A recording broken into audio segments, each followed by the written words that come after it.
to the Unleash Success Podcast, where we break down the secrets of success to give you real tools and strategies that get real results. And now, here's your host, Corey Corpodian. Welcome back, guys. I'm your host, Corey Corpodian. You know, the last several episodes have been an amazing journey talking to very successful people. And often when people think about success, they think about money. In fact, when I started telling people about this show, I wanted to make sure that they understood it wasn't just about money. While business and making money is an incredible part of life, it's not the only part. In fact, when we look for people to help us be successful, we often want them to teach us how to be successful in every part of life, and that includes relationships. You see, I believe relationships really are the holy grail of life, especially the intimate relationship. You know, if you had $100 million in the bank, but you're all alone, you're miserable. And yet, we all know that couple who has nothing. They don't have two pennies to rub together, yet they're madly in love. They have each other, and they always say, that's all that matters. You know, relationships have this unique ability to magnify our emotions. If we're happy when we're with our partner, we're 2 times as happy, 3 times as happy.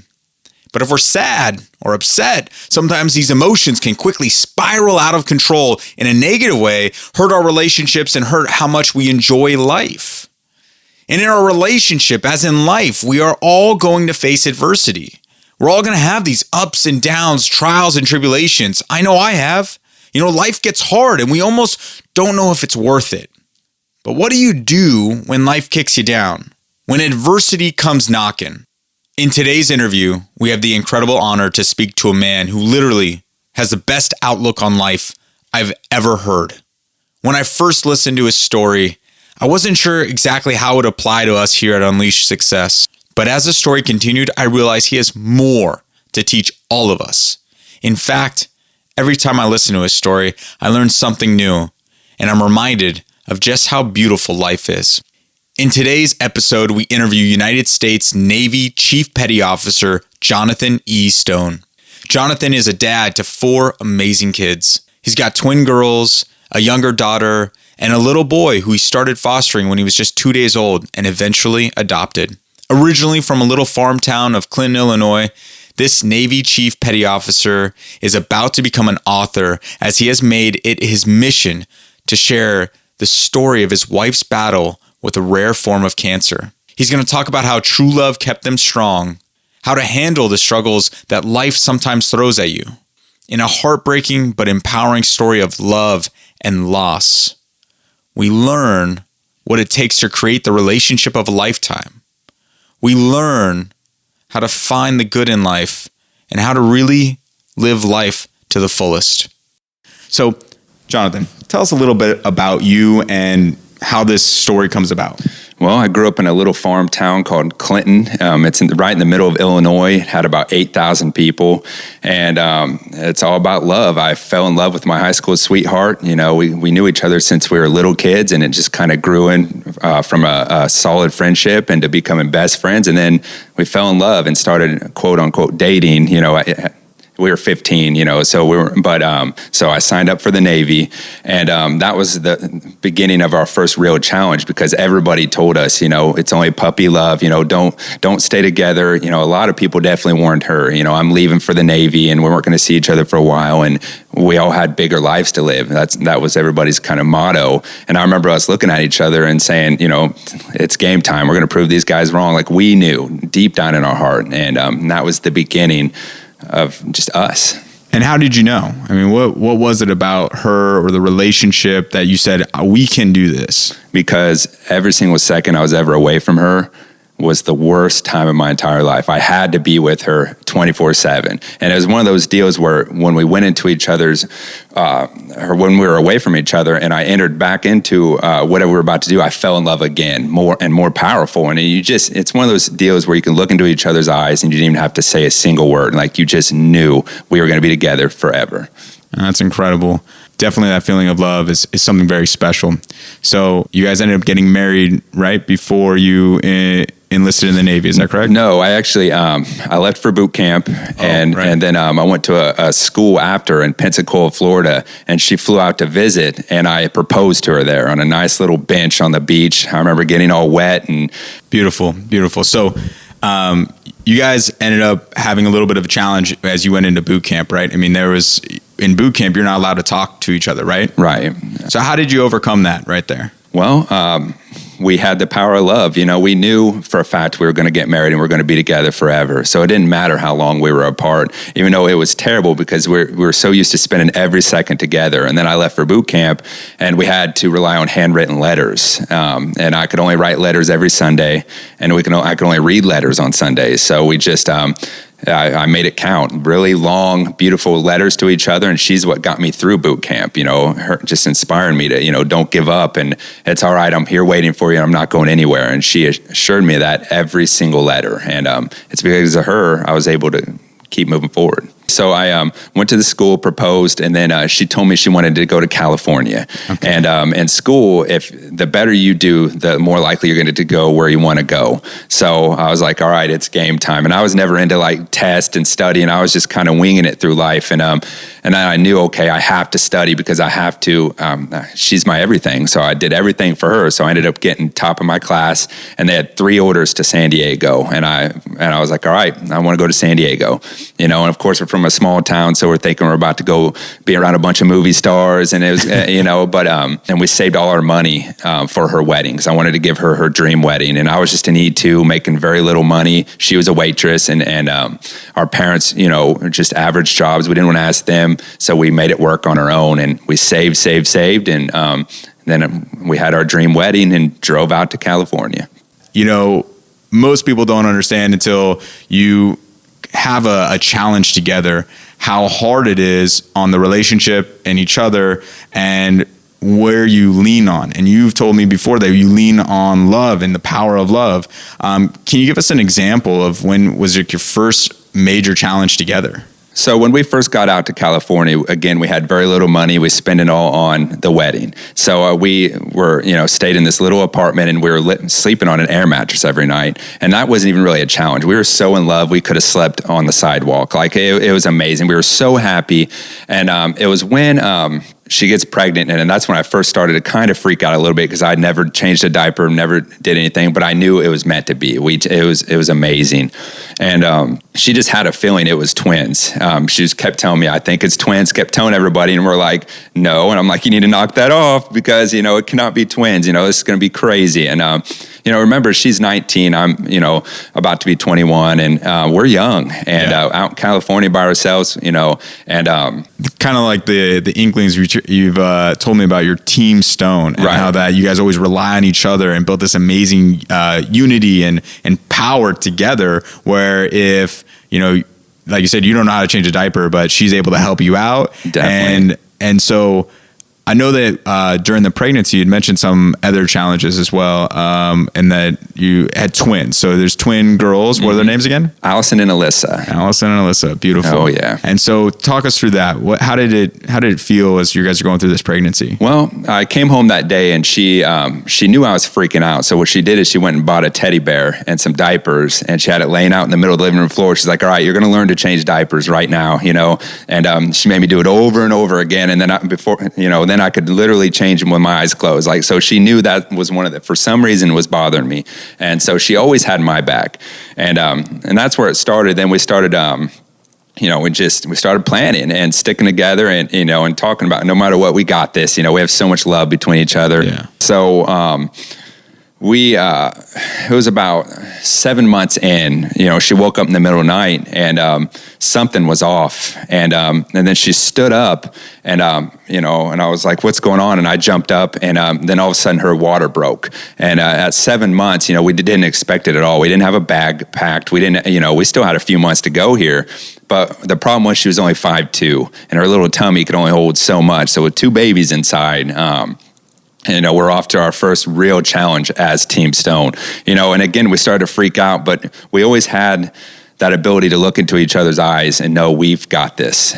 And they were born how early? 3 months. They were born 3 months early at 1 pound 9 ounces. Wow. I have pictures where they are literally the size of my hand, and we didn't know if they were going to make it or not. We didn't know anything yet. All we knew is they had to rush her into a C-section, and then they took them away pretty much immediately because they just didn't know. It was so young, and so going into this, what's your belief about life and love that allowed you to be so strong during this time where, you got your kids who were born 3 months early, 1 pound, 9 ounces? Where do you get the faith or the belief to just know things are going to be okay? And how do you go through that? With us, we always knew that God has a plan. And it's one of those deals where it doesn't matter how bad life gets. If there's nothing you can do about it, there's no point in focusing on the bad, because then you start missing out on all the good. So the one thing we knew is we had each other no matter what. And I remember holding her hand, and I remember us looking in each other's eyes again, saying, "Oh, you know what? We got this. It's going to be okay. I know it. And if not, we'll get through it because we have each other." And we just knew, and I remember her being super sad and scared, and so was I. But that's where the teamwork comes in. On the days I'm scared, she had my back. And on the days, she's scared, I had her back. And, we went back and forth, and that's the thing, Team Stone. The love we had for each other, nothing could stop us, ever. So I love the story about how you come in and say, if we can't change anything about it, why should we focus on it? I think the same way a lot of times, but sometimes life happens, and whether it's you're running late to work or something big, you get in a car accident, or God forbid your kids are born 3 months early and they have to go into an emergency C-section. How do you hold that? How do you guys remind each other about that all the time, where always focus on the good? Do you guys have something that you say to each other, or something a daily practice that you do? We do. So what we have is a 90-second rule. You can go there. You can freak out all you want. We gave each other 90 seconds. Scream, cry, yell, do what you got to do. But what Sarah, she's the one that came up with this. She always said, you can go to that dark place, but don't ever unpack. So go there. And of course, some things are bigger than others. You're going to be there more than 90 seconds. But that's kind of a general rule for those smaller things. You have a flat tire or whatever, you're like, all right, what the, and you're getting mad at 90 seconds, then all right, there's nothing we can do by getting mad or upset. Let's plow through it and take care of business. Is that something that you guys just came up together? Or? Yeah.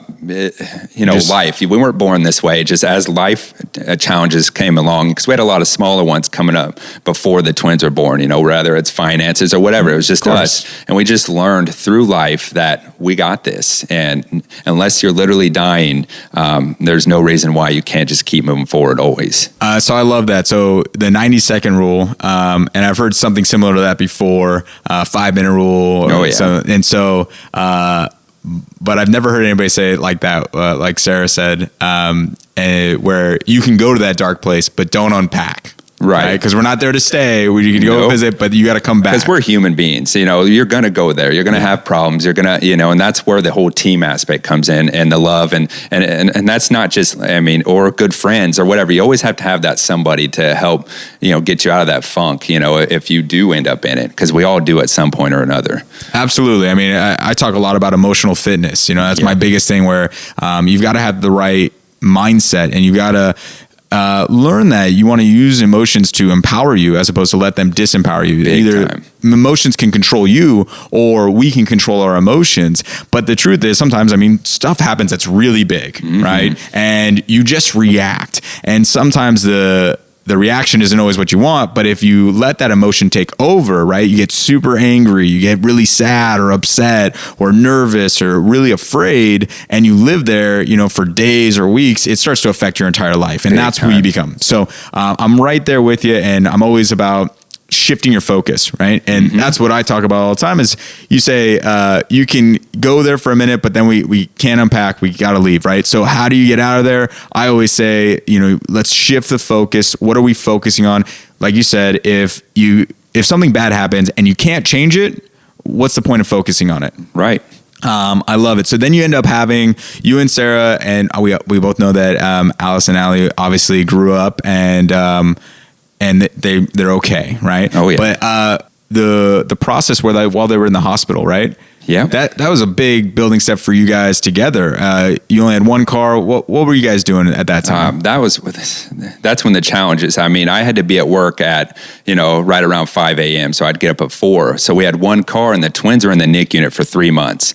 So what would happen is Sarah would get up with me in the morning at 4. I would drop her off at the hospital, and she would sit with the twins while I'm at work. And then after I got off work, I would meet her at the hospital, and we'd sit there until they basically kicked us out. And we did that every day until they got out of the hospital. The weekends, we would get up first thing in the morning.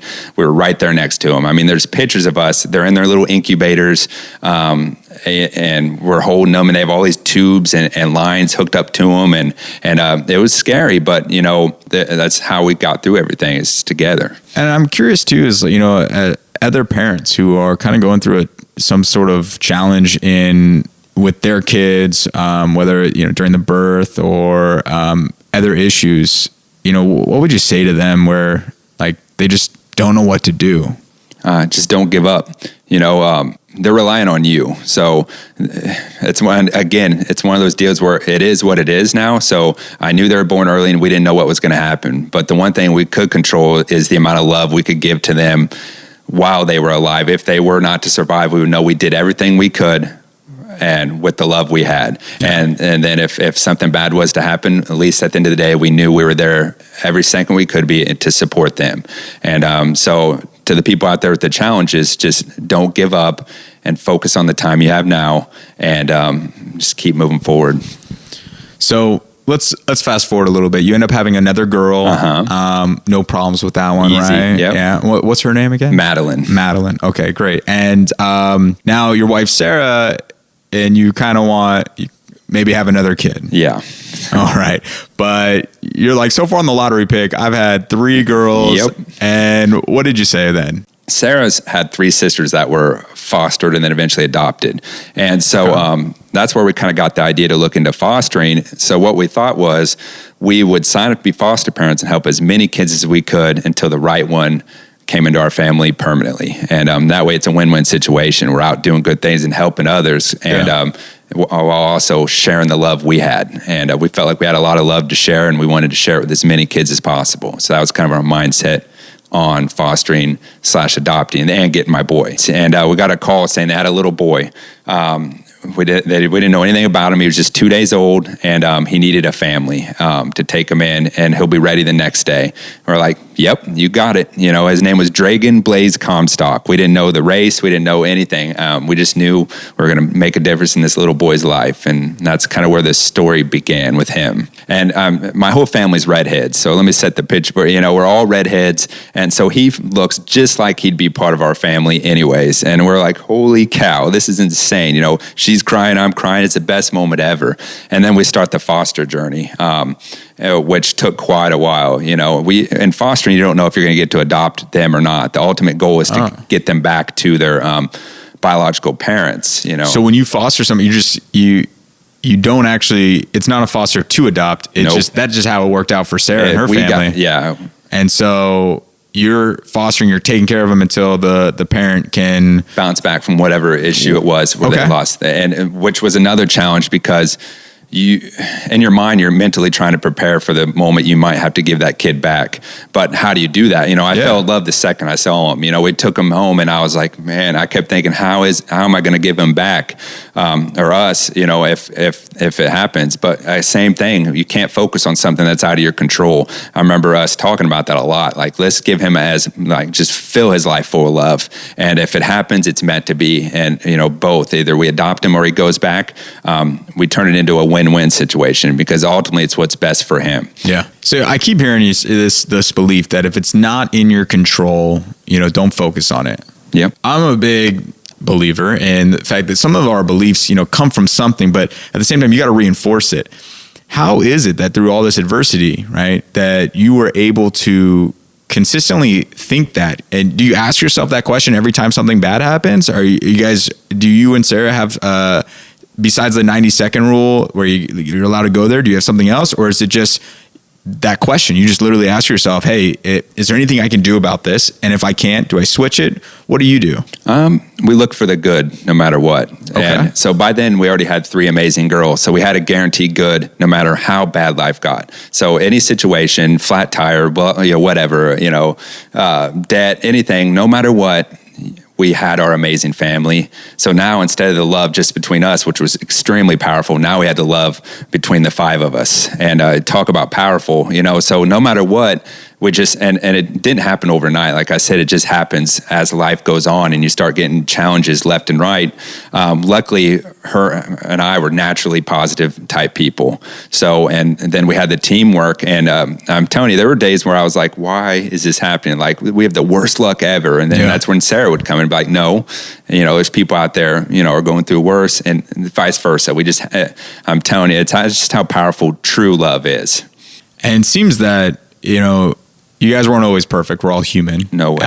And so sometimes if you were not at the top of your game, she was there to pick you up, and vice versa. So that love was able to carry you and foster this incredible belief and the habit of always looking for the good. Because I really think that, I hear it in your story, but that's a habit, and you kept building on it and building on it. And I think that that's really important as we step into this next part of your story, which is just so incredible. So Dragon ended up becoming Jackson. Yeah. Ended up following through with adoption. Is that right? We did. So, fast forward a few months. So after about 2 months or so, we noticed he wasn't hitting his milestones like he should be. Because clearly we knew, we had 3 kids before. Now we're a pro. We had twins. One kid's easy day. Yeah. And we noticed that, he wasn't rolling over when he probably should have. And he was just kind of not hitting these milestones. So we started getting him evaluated. And then what happened is we came to find out that his mom had done drugs while she was pregnant with him, which, because a lot of times with foster, you don't get the whole story because, they vanish and you get the baby, and it's just kind of how it goes. And so we found out he had severe global delays, which means he hits all his milestones way later in life. And he was also on the spectrum of autism. Okay. So, that was the beginning of, a whole new array of challenges.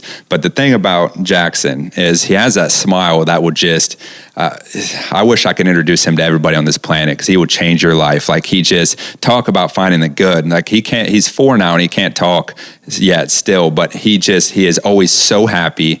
It doesn't matter what challenges he has. Like, he is the most laid back, amazing little kid you'll ever meet. And then so that was the whole new journey. He had services, ABA, physical therapy, speech therapy, all these people, several hours a day. So Sarah, still to this day? Yeah. So today he gets all that in preschool. Okay. But he, that shows the type of person Sarah was. She wasn't the average stay-at-home mom. She now had twin girls, Maddie, and then now Jackson with special needs. I'm going in and out of underways and doing things, and I'm in the Navy, and she's just handling business, and she's still able to focus. And, and I was always a hands-on dad. I would come home and relieve her automatically because I know how hard it is to be at home with the kiddos and everything. And, and thank God I did, because I was able to build a solid relationship with my kids, and I knew everything about them, and it was crazy. But, again, we made it through it every single day. And so you ended up being able to adopt Jackson. Mm-hmm. And let's go forward, I guess, a little bit more. You get deployed. So first of all, we adopted Jackson, so this summer, it was the summer of 2015. Okay.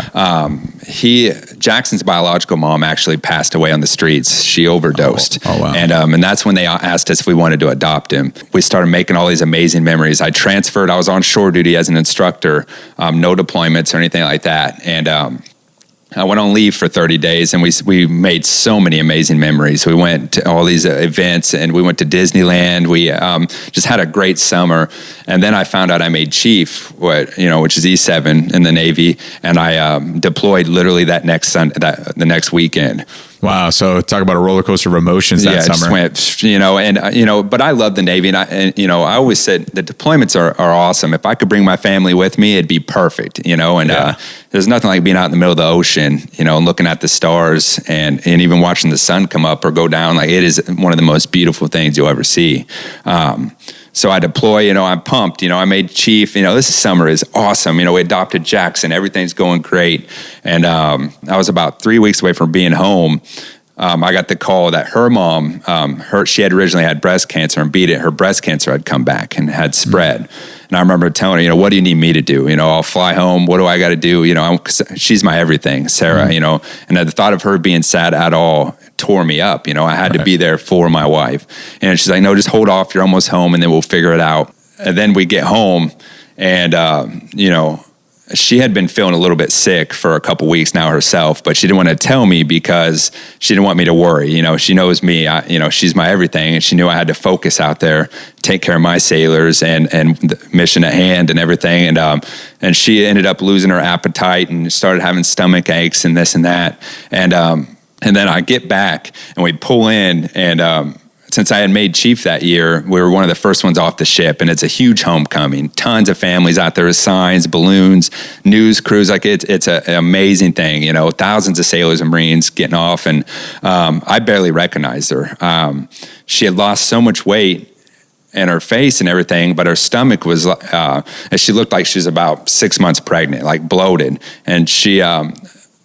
And I was like, holy cow, what's going on here? And I remember waving from the ship, and I was like, I think that's her, and I walked up to her, and I could tell she was struggling.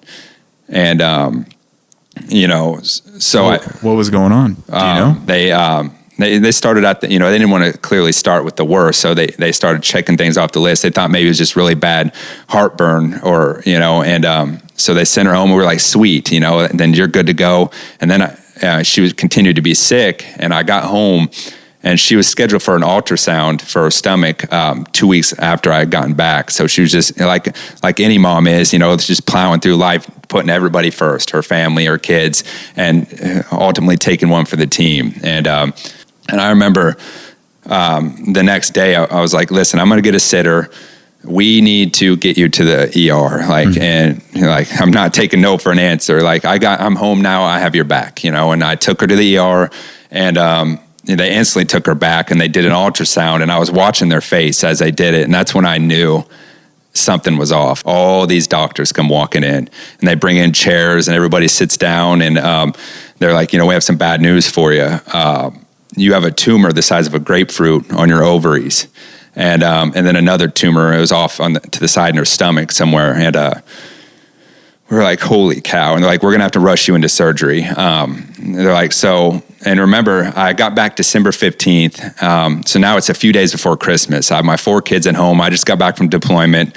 I didn't even get to transition back into my family. I was just thrown back in, and all these routines she had set up and everything. And I remember they walked off. Because we asked, can we wait till after Christmas so we can have an amazing Christmas with the kiddos before we start this journey? And they're like, no, we're going to do a pre-op tomorrow, surgery the next day. And they walked out. And I remember us looking at each other, as we start to cry. And then it's just the love we had. I remember her saying, we got this. Don't worry.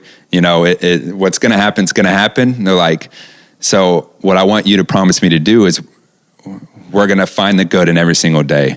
I want us to find a reason to smile every night and every single morning, no matter what, how bad it gets. We have to do that. And I was like, at the time, I'm like, I don't know, I don't know, this is crazy. I'm trying to, my emotions are going haywire, and so are hers. And we buckled down, and we knew we had 2 choices right then: go the positive route or go down that deep hole. And we knew if we started, traveling that route, it was going to be bad. And we had 4 kids we had to think about. So, everybody's faced with that decision all the time. And unfortunately, we're not given such a severe situation all the time, but it happens in everyday life. How do you choose the positive route over the negative route? How did you make that decision? Where did you go and say, you know what, we can't do the negative? When I looked into her eyes, I knew we had to have each other's back. I knew what was about to happen. This was going to be a very hard, tough journey we're about to go on. And if we're both weak and we're both looking at all the bad stuff, it's going to make whatever time we have left miserable. And there's no point in that. It's so much to learn from. And Sarah is such a beautiful woman to even say that.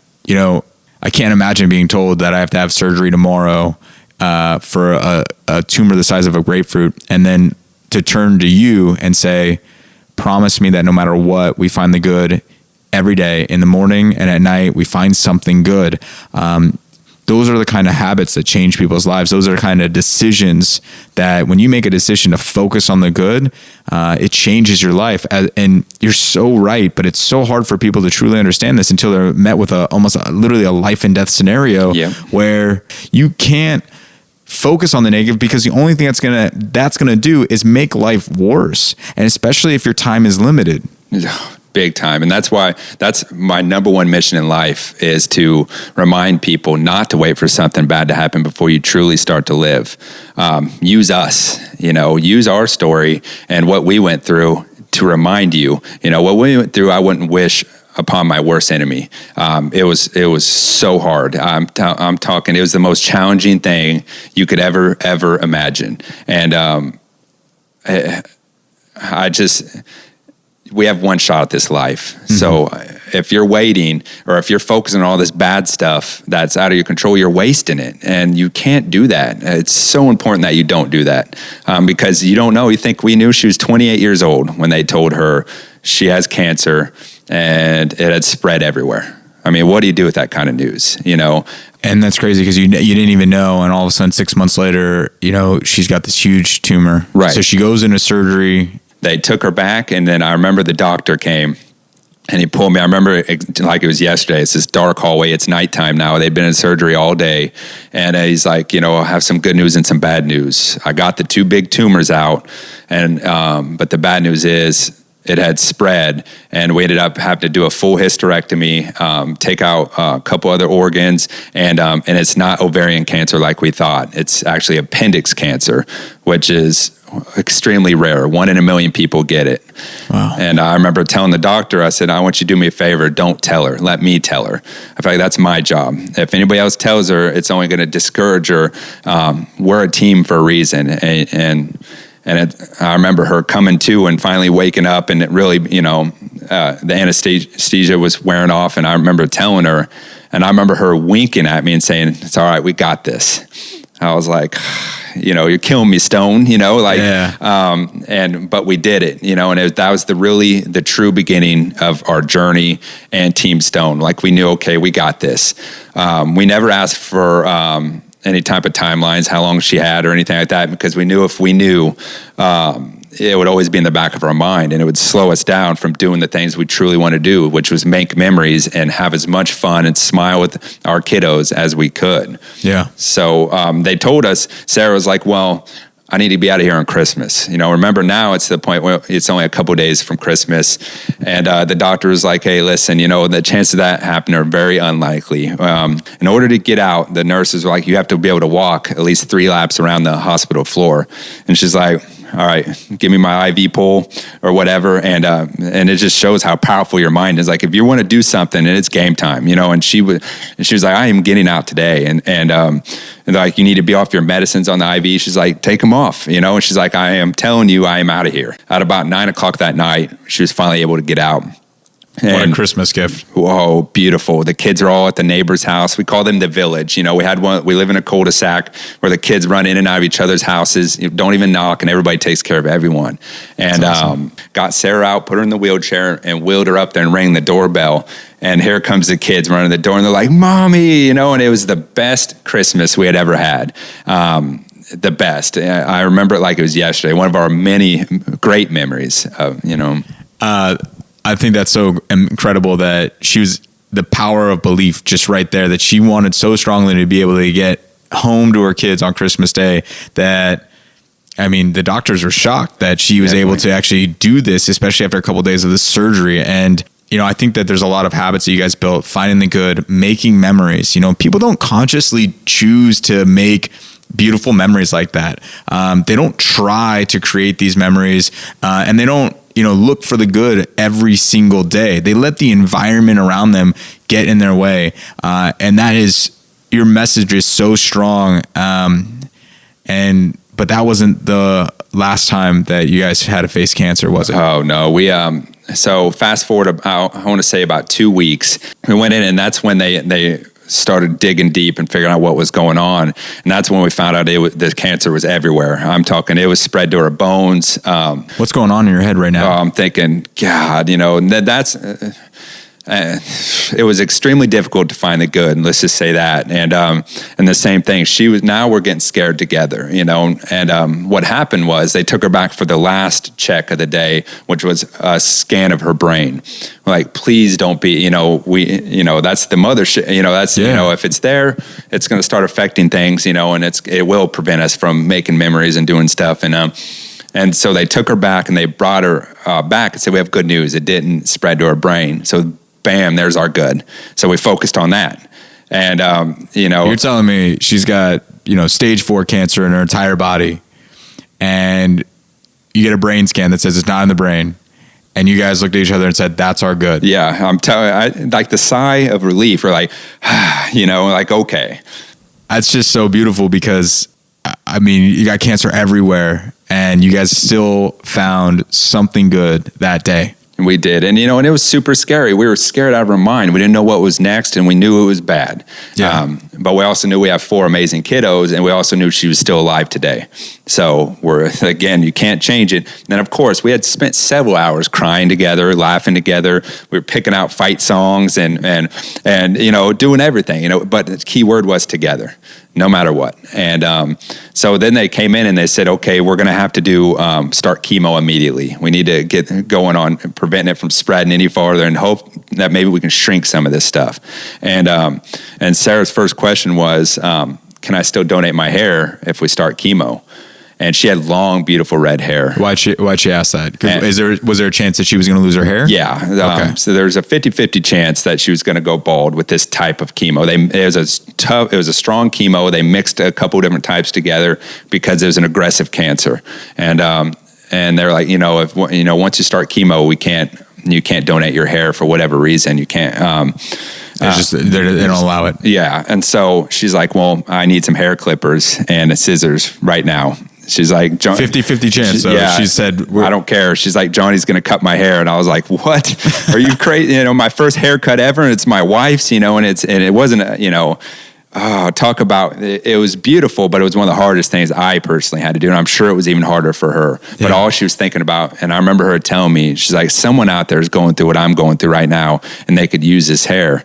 And so she put it into a braid right there, and she was really weak, and I can't braid hair. She's like, I got it, and she braided her hair, and she's like, all right, cut it, and then donated it. And I remember buzzing her head, and I remember telling her she has the perfect head for a buzz cut. Like her face was so beautiful. Like I wish you guys, I want to show you, I have pictures of all this, because I'm a firm believer that pictures and videos are the only true way you can freeze time. I can't imagine looking at my loved one, bald, and it just, everything you say is just so beautiful because you're always looking for the good. How beautiful she looked. I just can't believe a 50-50 chance. And she says, you know what? Cut it. I want to be able to give this to somebody else. She goes through chemotherapy. That obviously was some tough times, but you guys, did you stick to making the memories? We definitely did. We got home and remember we had shaved Mom's head, so they didn't know what they were about to get into. And you hadn't warned them. Nope, and I probably should have, and but honestly, we came through, and same thing in her wheelchair and everything. And Maddie, she's got the biggest heart known to man, and she said, "Oh my God, Mommy, you are so beautiful." And I remember that smile on Sarah's face. I was like, whew, because how kids are, they're very straight to the point, and that could have went way worse, and she understands that too. I'm telling you, the smiles is what got us through everything. Like our whole family, it's something. Smiling is so much more beneficial, anyways. And absolutely, we had each other, and that was the real start of our journey. She started having chemo every other Friday, and we called them our chemo dates.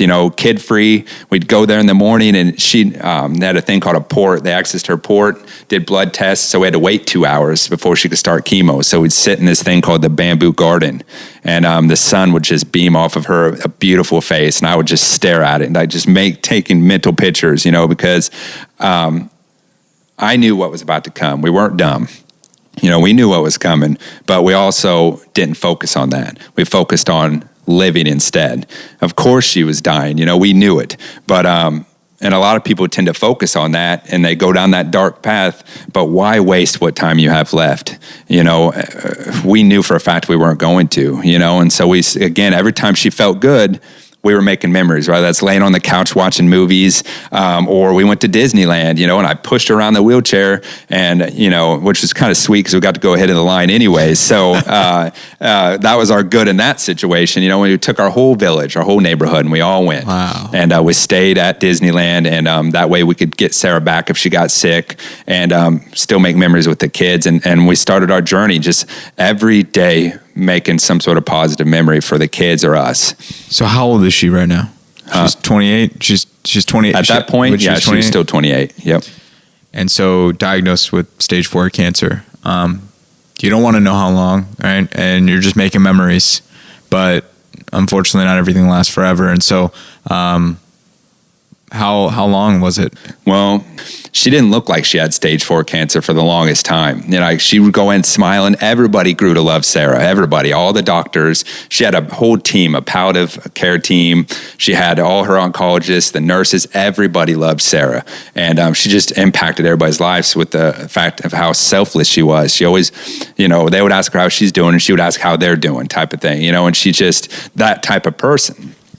One of the things I wanted to mention real quick there is that, I love positive thinking. I think that that's good, but also having a strategy in these tools. And, one thing that you keep telling me, and I want to make sure everybody understands this too, is that it wasn't that she was focusing on what was good. That's one strategy, but she was so smiling. I mean, even if you don't want to smile, you got to force yourself to smile sometimes, because it actually, the physiology of smiling, the actual act of smiling changes our biochemistry, changes how we feel, how others perceive us. One of the other things too is that it's just how selfless, right? Why focus on herself and how bad she's doing? She wants to focus on somebody else and see how they're doing, right? I mean, always asking that.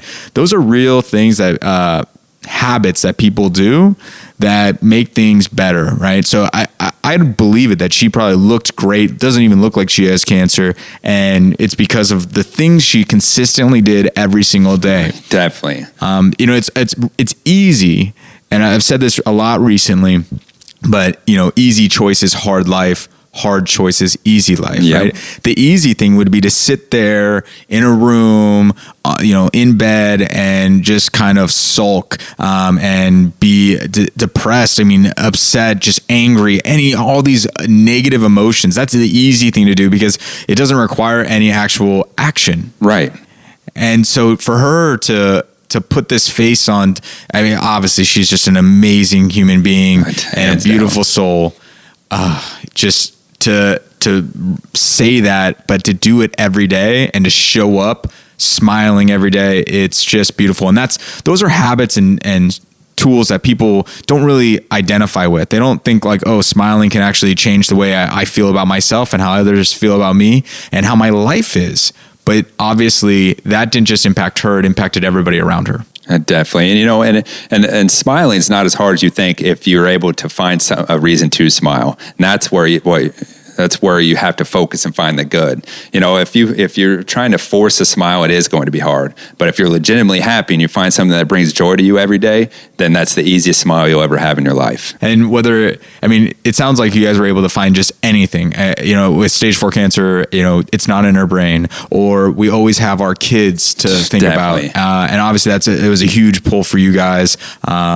What else could you guys do? I mean, were you happy just being with each other? We were, because so fast forward, and she starts getting more and more sick. She's on her 9th, 10th round of chemo, and it's really getting to her. She develops this really bad cough, and that's ultimately what was the worst part of it all. The cough would lead to throwing up, which would lead to, she couldn't land flat on her back. Like the challenges we had back in our room, I haven't even hardly shared with anybody because it's a nightmare. She straight up, the definition of suffering was Sarah. It was the worst thing. I seriously wouldn't wish that upon anybody. And she had me. And, I remember every night I would put my hand on her chest just to make sure she was still breathing because I was so afraid something bad was going to happen. And it was the hardest thing I've ever had to do in my life. And same thing for her. And what's crazy is, but she was constantly still thinking of me and others, and it didn't matter. if she wasn't, it got to the point where she's throwing up several times a day. We have oxygen in our house, and I'm freaking out. I know the doctors now, we're on a text relationship. My chart, like I was basically a registered nurse. Like I'm telling you, I knew everything. I had all her medicines memorized. Like we were a Team Stone. Like we were synced up, ready to go, just taking care of each other. She knew when I was struggling, she'd be like, you got this. And that's where true love came in. I could have easily at the beginning said, adios, I can't handle this, and there's no way I would ever do that. And that's why marriage says, through sickness and health. And I mean that. And again, it made all those challenges we had up to that point look like it was nothing. And that's how life is. Challenges are going to come and go. And that's why I'm here, to show the world that true love really does exist. And it's extremely powerful if you work together. And she got really, really sick. I went up there, and her doctor actually called me and said, hey, I want you to bring her in now. We got some tests back, and then I'm also the on-call oncologist, so I can focus on her all night. Because remember, he's a world-renowned doctor. He's got lots of patients. And I remember leaving for that hospital stay, and I think she knew. I definitely did not know that I was going to end up being our last hospital stay. And it was, we go in and we're trying to figure out what's going on. She's super weak by now. And again, they're still talking. Sarah's still joking. The Cubs were in the World Series. She's like, they're going to win, arguing with the oncologist, and being herself. And the doctor, we didn't even know what was about to happen. The doctor was talking about, okay, what are we going to do moving forward? Chemo plans and things. And it was that night he left, and Sarah was like, I want to have a date with Johnny. I want to have a brownie date. So I want a brownie and some milk, and she knew she couldn't eat it. She knew I loved brownies, again, thinking about me.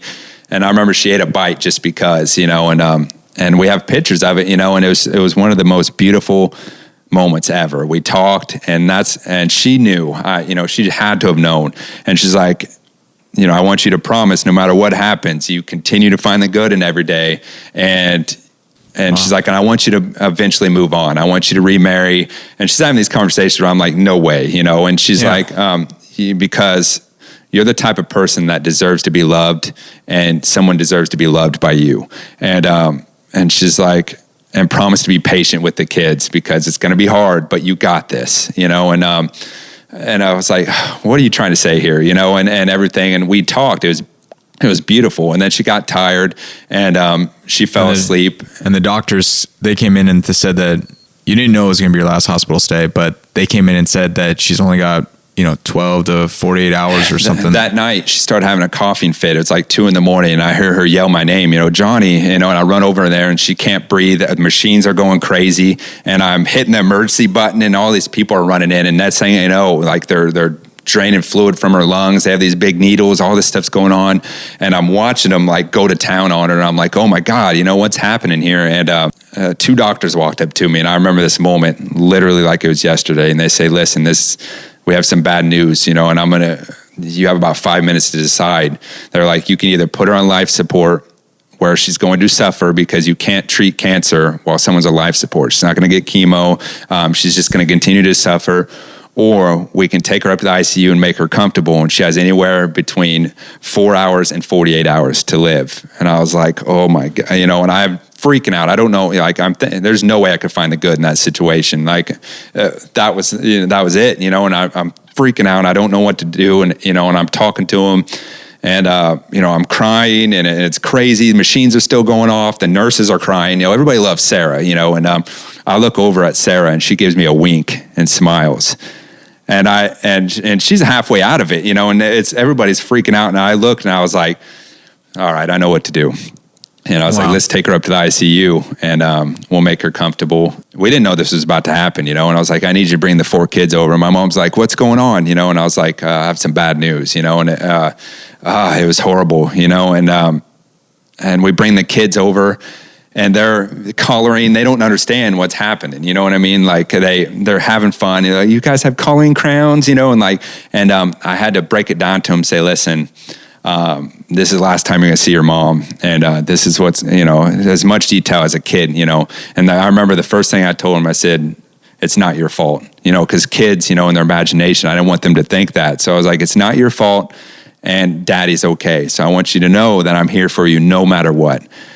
And how do you stay strong during them? I looked right at them, and they every time I started to want to break down or freak out, I looked at Sarah, and then I looked at them, and I knew they needed me now. Now it's my turn to step up. And if we all were to melt down, who's got each other's back? And so I knew Sarah, that's what Sarah would want me to do. And believe me, it was not easy at all. And I would secretly cry, or try to, just keep it together. Yeah. And then they went home. And remember, she has 4 hours to 48 hours. That's a long span, but also short when considering what's going on. Right. I called her mom, everybody, and her mom, remember, she's fighting stage 4 cancer as well. So she couldn't come, and her mom had an extremely close relationship. And I remember listening to their conversation on the phone. She's had these machines hooked up, and her telling her mom it's okay, and her mom felt really bad and really guilty because she thought she was supposed to go first, they both had cancer. They both, why is this happening? And I remember Sarah telling her, because it's meant to be, and it's okay. And it was insane. Some of the things that Sarah says, it's just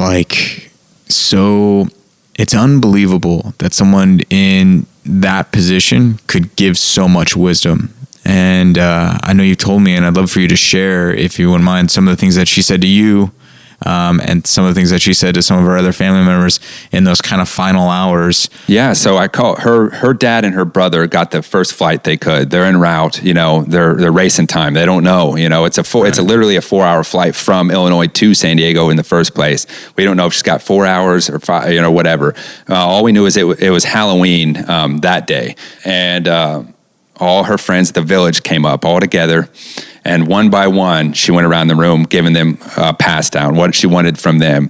Her friend Lindsay, I want you to, no matter what happens, I want you to know that you have a kind heart and you're going to make the right decision in life, and then all around individually. And then her brother and her dad show up, and she gives them the same thing. Her brother had, issues with drugs and this and that. She's like, I want you to try your best to get clean and love your family. And she's like, and I know it's going to be hard, and if it doesn't work out, that's okay, because I know how hard it is, but I want you to try, at least for me, and then by then she's worn out, and they all leave the room, and she starts to give me my pass down, and she's like, I wrote a letter for you. It's in our nightstand, and I want you to read that when you go home. And she's like, and it's for you. It'll make everything better. And I was like, no way it's going to make anything better. I said, you're my best friend. She is all I knew, my high school sweetheart. We started dating. She was 15, and we were madly in love all the way. And, I was about to lose my best friend. I was struggling at finding the good here. I really was. And it was literally impossible. The only good there was that the fact that she was able to talk, and she made me promise again to continue to do good things. And then she asked me, she said, Johnny, do you think people are going to forget about me? And I remember instantly starting to cry. And I said, I promise you that is not going to happen. I said, it will be my mission. I said, to keep your legacy alive, because there's nobody out there that's like you. And I said, you've impacted so many people already. You've changed the world for the better. And I promise you, your name will continue. And then she fell asleep, and then she made it. She made it all the way through it, because she didn't. I think her mindset was to last until November 1st, because she didn't want to ruin Halloween for the kids moving forward. So she's such a selfless person. Seriously, made it through the entire night, barely hanging on. I didn't know. Again, I couldn't even leave the room. I sat there and held her hand the entire time. I didn't eat. I didn't move. I stayed with Sarah, no matter who came in, what was happening. And then it was the next day. She had the same ICU nurse, requested her again because it was Sarah. I want to be here with her. And I remember her coming up to me, and she's like, it's only going to be a few more minutes. And I was like, oh my God, what am I going to do? And she's like, you can climb up there and lay with her. And at this point she can't talk, but she can still write a little bit. And she's like pointing to the paper, and she wrote, she said, big gulps in heaven, ? And I was like, seriously, because every once in a while I'd surprise her with a big gulp because there's a 7-Eleven by my house, and she'd sit out there with her friends in the front yard, and it'd be hot, and I'd get her a nice cold big gulp, and she couldn't drink it when she got sick, because just we were trying to be healthy and prolong everything. And I was like, of course, there's going to be a giant 7-Eleven up there, and you're going to sit up there and drink all the big gulps you want. And then she gave me her wink. And then, she fell asleep, and I was laying with her. And then I remember, it was one of the most beautiful but saddest things in my entire life. Like I was holding her in my arms, and I felt her last breath. Oh, and she told me, her very last words to me were, "I have 0 regrets in life, and that's because of you." And talk about the craziest thing ever, and we're crying. I'm crying. She's not, and I hold her in my arms, and she passed away in my arms. And I remember thinking, this is too crazy. Like, how am I going to get through this? And I held her what felt like a lifetime, but it was about a half hour just crying the entire time. People are coming in, coming out, wanting me to sign papers. I'm like, no, beat it. Like I'm not letting go of her, and eventually I do. And I start thinking about everything. It's so overwhelming. Now I'm a single dad with 4 kids. Jackson's got special needs. What am I going to do? I'm in the Navy. Like this, everything, I just get flooded with stress. Like it was just insane, and it took me a while and I'm walking out to the minivan. Her dad's with me, her brother, and I have this empty wheelchair now. And I get in the van and I'm driving home thinking, what am I going to tell my kids? Like, how am I going to do this? And then it was like she was there, like I felt it, listen, you got this. I could hear Sarah's voice telling me, it's game time, it's just you, go take care of business. And I remember walking into my house, and I could barely breathe, it's full of memories. And I take the girls and Jackson in my back room, and I start talking to them about everything. And we hugged and we cried and we did everything like you normally would. It was insane. All I could think about was them. And thank God I had them, because they were my good at that moment. Yeah. Maddie's starting to tickle me and like stuff because she doesn't quite get it yet, and that was my good, and then everything kicks in. I have a funeral to plan. I'd never been to a funeral in my entire life. So my very first funeral was coordinating one for the love of my life and best friend. And I had no clue how or what to do. And that's when something told me to read that letter. And I went in there that night. I'm freaking out. I can't breathe. Like I'm looking out my front door out, I can't look in. Like I'm losing my mind, and I read this letter and she goes on to tell me about, the same thing. No regrets. You have to live your life, and it's your job to get out there and make a difference. And and just different things she wants for the family. And then on the back, she says, flip over. She had planned the entire funeral. She put the what songs to play and when. She wanted everybody in bright colors because they wanted them to celebrate her death, not mourn it. She put what she wanted. She drew a picture of the tombstone with everything on it, the dimensions, and she did it way back in June. Wow.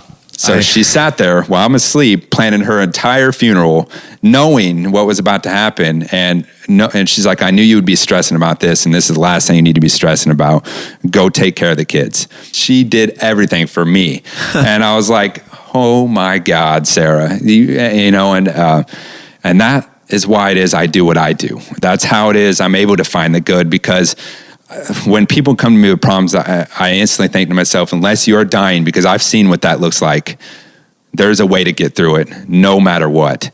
And I know that because I've learned I've learned a lot of life lessons in that short 10 months. I call that the worst and the best year of my entire life, because we made some beautiful memories and we lived life like no other. And we inspired so many others to do the same thing through her beautiful smile.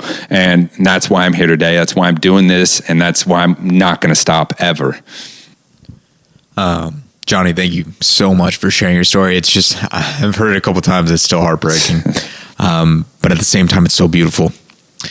A lot of times I've found in my own life and while helping others as well, that sometimes our greatest pain, out of that comes our greatest strength.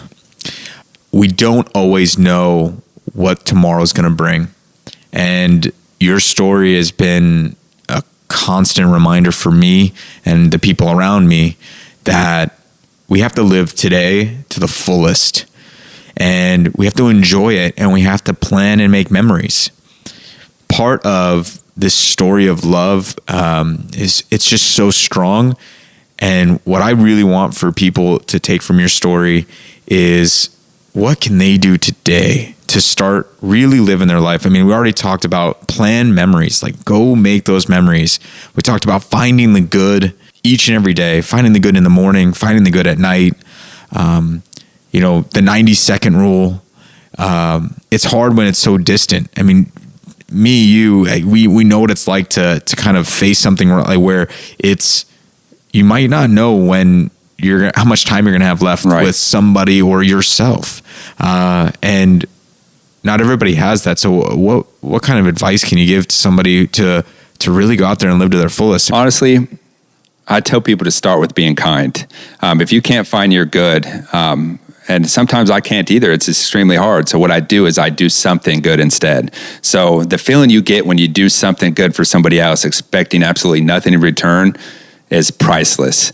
And that can be as easy as calling someone you haven't talked to in forever and just telling them how important they are, or to go out and do whatever, something big, little. It's all big to me. I feel like there's not enough kindness out there. So to just throw out a compliment, it's amazing how good you feel when you see you cause someone else to smile.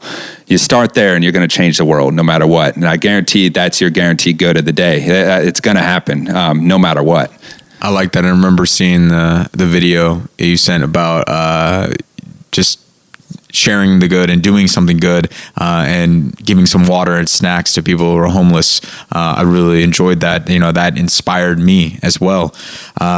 So if you can't find the good, you go do something good, and then your good's going to come regardless. I promise you, without a doubt.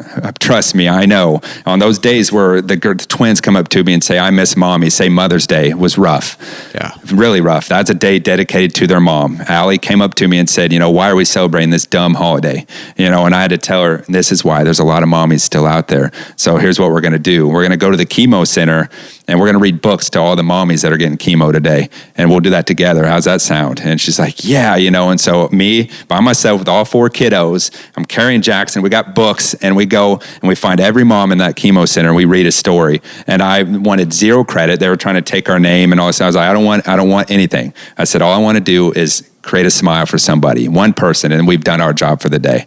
Then we went home and we planted a peach tree in our backyard because Sarah loved peaches, and now they eat those peaches all the time, and that was our Mother's Day. And that's what you do. Life is not that hard. It isn't. You just have to be kind and find the good, and you can make it through just about anything. You consistently amaze me with how much kindness you push out there. And for you now, what are you doing now, and why are you doing it? I'm living. I'm going out. First of all, I promised Sarah I would never let anybody forget her name, and that I would spread as much positivity as I possibly can.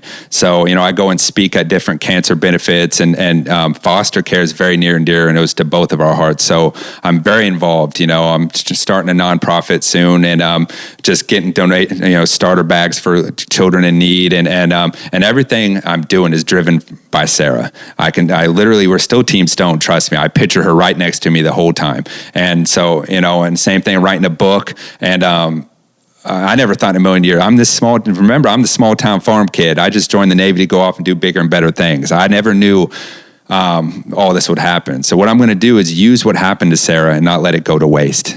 I'm going to inspire others to truly live, and I'm going to do it to as many people as I possibly can, any way I possibly can, and I won't stop ever. And that's my goal in life, just to show the world that it's not as bad as you think. And there's always something good. And that's why the book and videos and everything else, I have tons of videos of Sarah and I for the kids, and just more and more people started to watch them, and just inspiring them that the worst can happen. You can still go out there and do something. And I still do videos with me and the kiddos. We don't edit them or do anything. It's raw as it comes. I make a video, I post it, and that's it. As long as one person watches it, I've done my part for the day, and that's it. What inspires you to keep going? I mean, is it just to keep spreading Sarah's name, or what else inspires you? The feeling you get in return from doing good things. I'm not looking for success. Money does not drive me. The only thing that drives me is inspiring others. And like I said earlier, the feeling you get when you're doing good, not expecting anything in return, is priceless. And it's extremely addictive. Once you start doing it a little bit and then a little more and a little more, it feels amazing when people come up to you and hug you and say, thank you. You got me through my day, or the messages you get. And it's all driven from Sarah, because I promised I wouldn't stop. I promised I'd continue to do good things and find the good. And I know she's up there. There's this little hummingbird that comes in my backyard every day. And whenever I'm struggling, I can't help but think it's a sign from her. When I'm thinking, am I doing the right thing? Should I have done this? The kids, am I doing it good, good enough? There's that hummingbird, and I can't help but find peace in that. And it's kind of like a validation to me. And, and that's why I won't stop. There's a reason she passed away, and I think it was to impact the entire world and make it a better place. Johnny, that's beautiful. I can't thank you enough for sharing your story, sharing Sarah's name. If people want to learn more from you or learn more about you, how can we contact you? The best way is probably Facebook. Just search, Johnathon E. Stone. You'll see it. Or after everything I post, I always put #Team Stone, because that's us. Or Simply Blessed. Yeah, because Sarah used to have a blog called Simply Blessed with Chaos, because it was definitely chaos, but we were blessed. And that was her finding the good.